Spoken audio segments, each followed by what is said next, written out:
child doesn't know their potential. It's up to us as educators to help them realize education is about access and opportunity for advancement in our modern society. What is your role in education? I'm a communication systems engineer. I'm a secretary. I'm a school nurse. I'm a guidance counselor. I'm a facilities manager. I'm a science teacher. I'm an ESL teacher. I'm a vice principal. I am a student. I am an assistant superintendent. This is the Family of Global Educators podcast. Join us as we discuss contemporary issues in education, from policy to practice, from learning to leadership, and beyond. Hello, everybody. Good afternoon or good morning, depending upon the time you're listening to this. I am here with Elisa Aquino. Hi, everyone. And she's our district personnel manager. And we are reviewing policies today, which is so much fun. And we've got some stories that can help you connect to some of these policies. So we have 15 different changes or 16 different changes we're going to review today. And Elisa is going to start us off with health and physical education. There's been a revision to that policy. So the revision in this policy is that core curriculum content standards have been changed to the New Jersey Student Learning Standards. Also, it removes the details under each statutory requirement because they're not included in the New Jersey Student Learning Standards. And also, number 16 in the policy is a new requirement that needs to be done at the middle school. Okay, what is number 16? You're probably asking yourself. Really important because we're seeing an increase in the frequency of this occurrence. And unfortunately, it's the distribution of sexually explicit images through digital devices, whether it be email, text, or an application.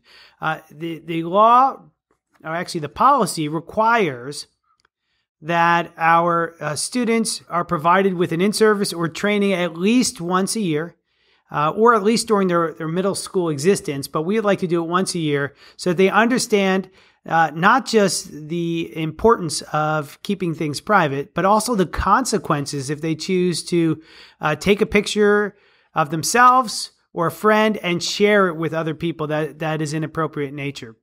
This is a really important topic. I see each year too many of our children making mistakes as youngsters that can impact them in their future. So we want to make sure they know that this is something that's not acceptable and has major consequences that involve law enforcement. Also, what I want to bring up here is something that's really important is the new recess law. It was actually enacted in August, but we have a full year to review it and take a look at how we're going to implement it. But the recess law, this is put into effect by our local legislators, and it requires 20 minutes a day of recess, and that must be outside if feasible. Correct. Right. So, and I think about the way our structure is right now. So I think no problem. We already have recess 20 minutes a day. This should be no issue, right? Except it can't be part of the physical education requirements, the 150 minutes per week of physical education requirements. And this is what's going to be a big issue. So right now we already have these 20 minutes built in. And I know at times when the weather's not good, teachers will remain inside and not go outside. We understand that. And we chalk those off as health and physical education activities and lessons that added up to 150 minutes a week.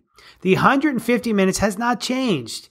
But recess now, which could be 20 to 30 minutes a day, cannot be included in those activities. So many teachers and administrators are probably scratching their heads saying, where am I going to find the time to implement 20 minutes of recess into my daily schedule and must be outside if feasible?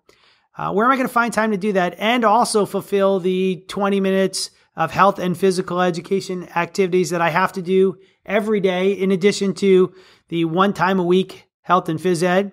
Teachers will be scratching their head, how am I going to fit this in?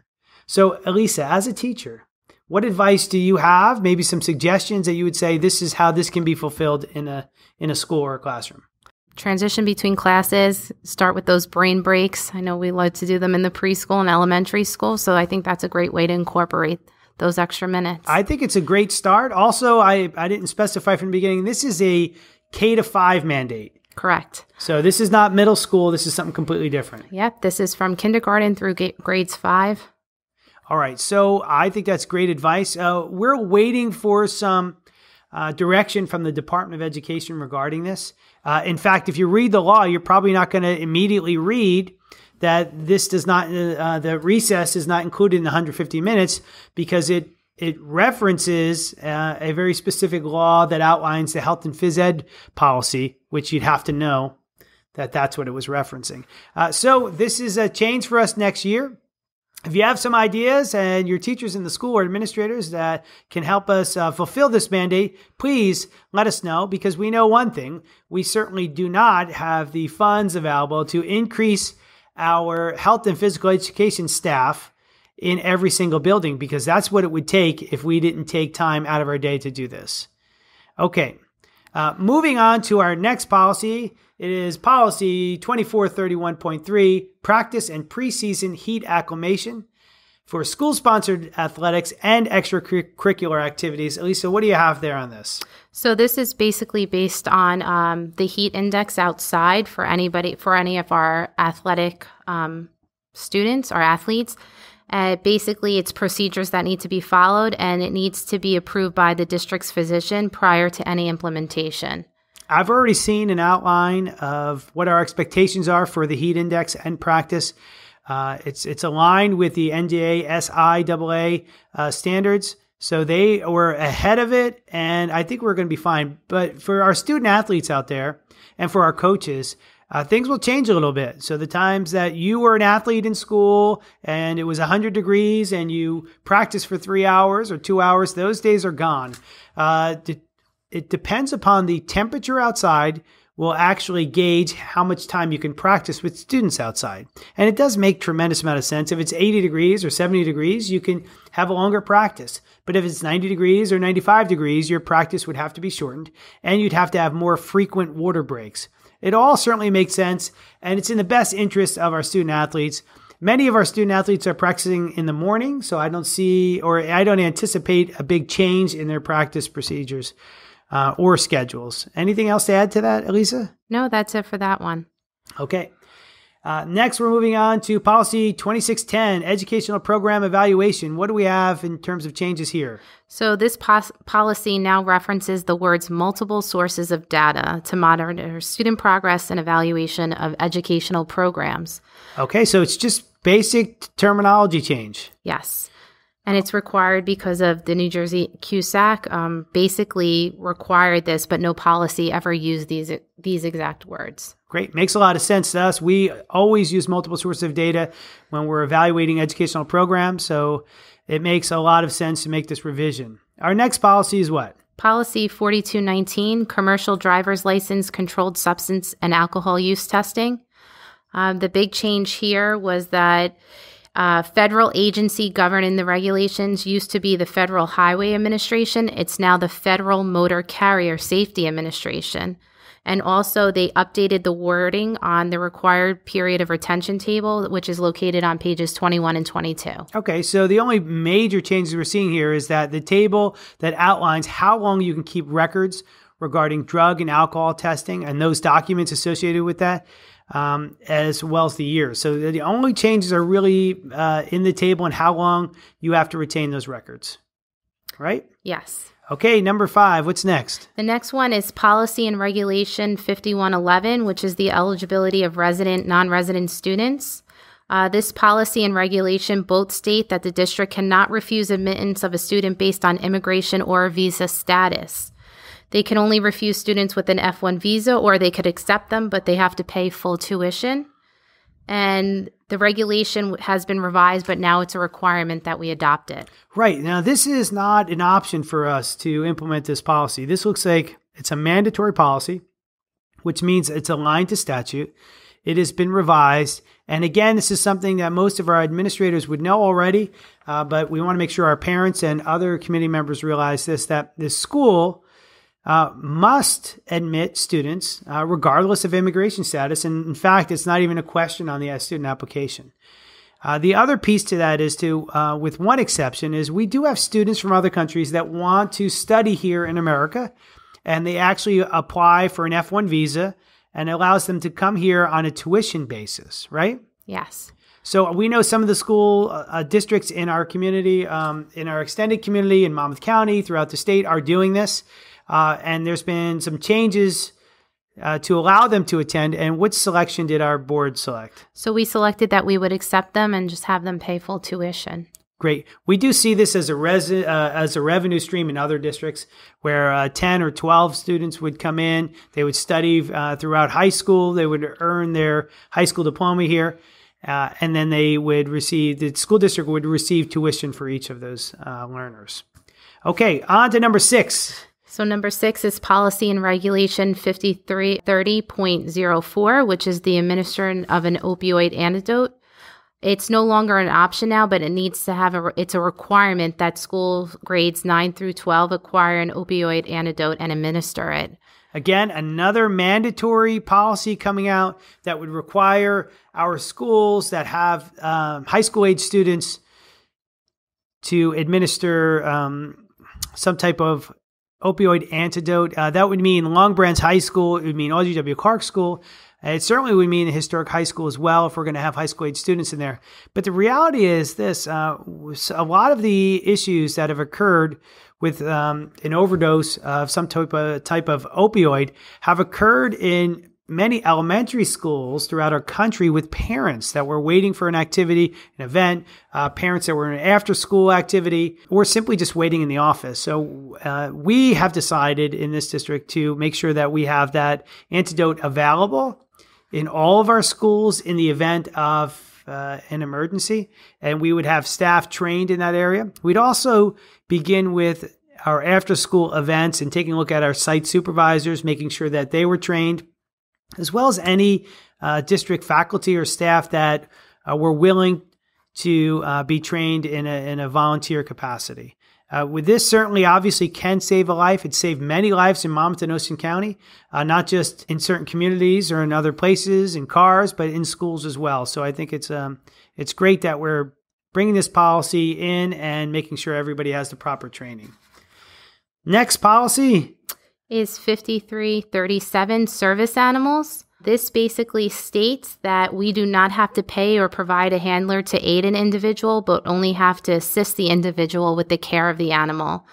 And it also says that a person may not be required to carry liability insurance. But the big thing, too, I think that people need to take into account is that they must make accommodations for a student who might be allergic or afraid of the animal.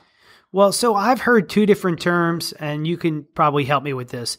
The first one I've heard is a therapy dog, and the second one is more specific, right, to a service animal. What's the difference? This is only for a service animal. This is not for therapy dogs. Okay, so service animal, what I understand it to be, it's an animal for a very specific function. You've seen them with students who are visually impaired, and that's probably the most noticeable. There's other students and other family members that actually have service dogs for a very specific reason. A therapy dog is a little different, though. Therapy dogs we actually have in our schools. They will come in and visit, and their capacity and function is completely different. It's brought in for therapeutic reasons and not for a specific service. Okay, moving on. Policy 5756, which is transgender students. The revisions that were made in this were that they added the words shall, should, will, and may. Well, that's it. We just have some wording changes to that policy. That was an easy one. Yes. Number 9. The next one is Policy and Regulation 7440, school district security. And this basically states that it does not have to be an administrator anymore, but it can be an employee with expertise in the school and who has expertise in school safety. This one I never understood from the beginning. It was a law passed making sure everybody had a school safety specialist. A great idea. But they had to have a school administrator certification, which sometimes was really difficult because, as you know, school administrators are often busy with everything from the student pickup line outside to lunch duty to parent conferences. To be an expert in school security, you would want somebody solely dedicated to that, which many districts have invested in, and we have as well. So once the law came out, we did appoint somebody to serve in this capacity, but then the law was modified, and now we have our school safety specialist as somebody who's got a background in law enforcement, which many districts also do. Okay, number 10. Policy 8561, procurement procedures for school nutrition programs. Okay, so the only real update here again is another table located on page 16, right? Yes, because this came out on alert 215 and 216, but they changed the table after those alerts went out, so they're just updating the table. Great. Okay, number 11, memorials. Policy 8860, memorials. This removed the paragraph allowing school districts to fly flag at half-staff for reasons not authorized by flag code. And it also allows the superintendent to allow employees to attend the funeral of a direct supervisor without loss of pay as long as there's no disruption in the educational program. Okay. Number 12, Policy 2415.6, Regulation 2460.8, and Regulation 5530. The only thing that was changed in these policy and regulations was that the electronic violence and vandalism reporting system was changed to student safety data system. All right, these are pretty important policies. So the only thing changed in these policies is the safety data system reporting. Yes. Okay, number 13 then. Policy and Regulation 5600, Student Discipline Code of Conduct.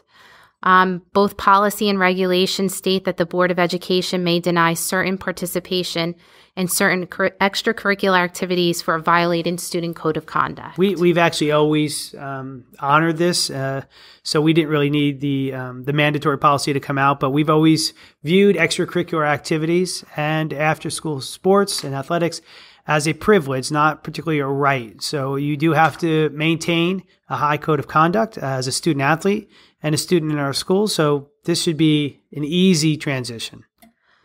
Number 14 is Policy and Regulation 5611 and Policy and Regulation 5613.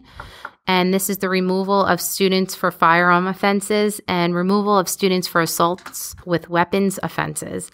And it allows the superintendent to modify on a case-by-case basis the removal of a general ed student. This is a topic that's occurring throughout the country, not just in New Jersey, not just in Long Branch, because it's certainly something we just won't accept in our schools, whether it be weapons or the talk of weapons. I mean, we've even had cases where schools have been locked down just because of a discussion about a weapon in a video game. So we take this extremely serious, and we want to make sure that our policies reflect our actions as well.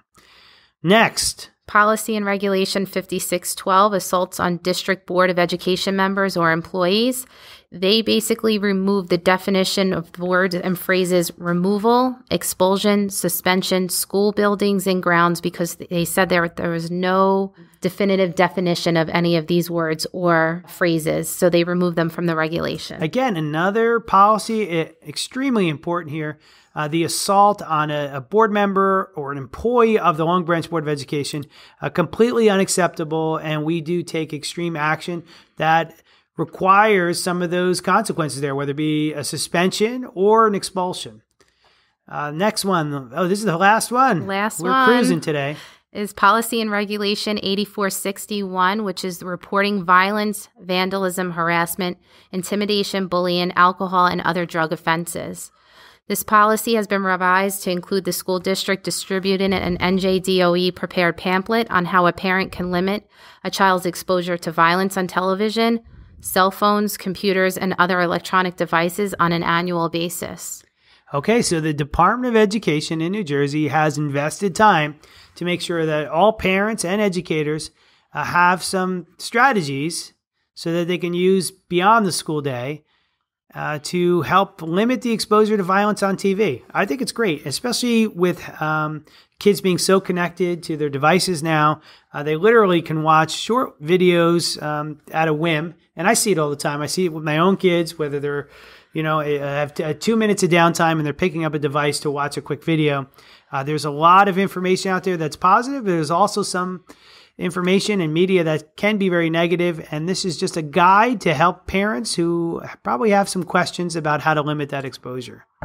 That's basically all we have here today. Are there any other things that I left out or we missed? That pamphlet is going to be emailed to every parent through the parent portal, and also it's going to be available in registration packets.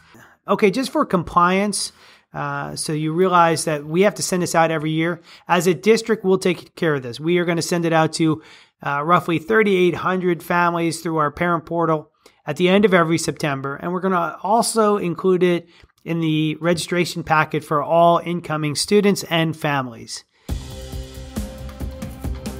That's all we have for today. And I want to thank you for listening.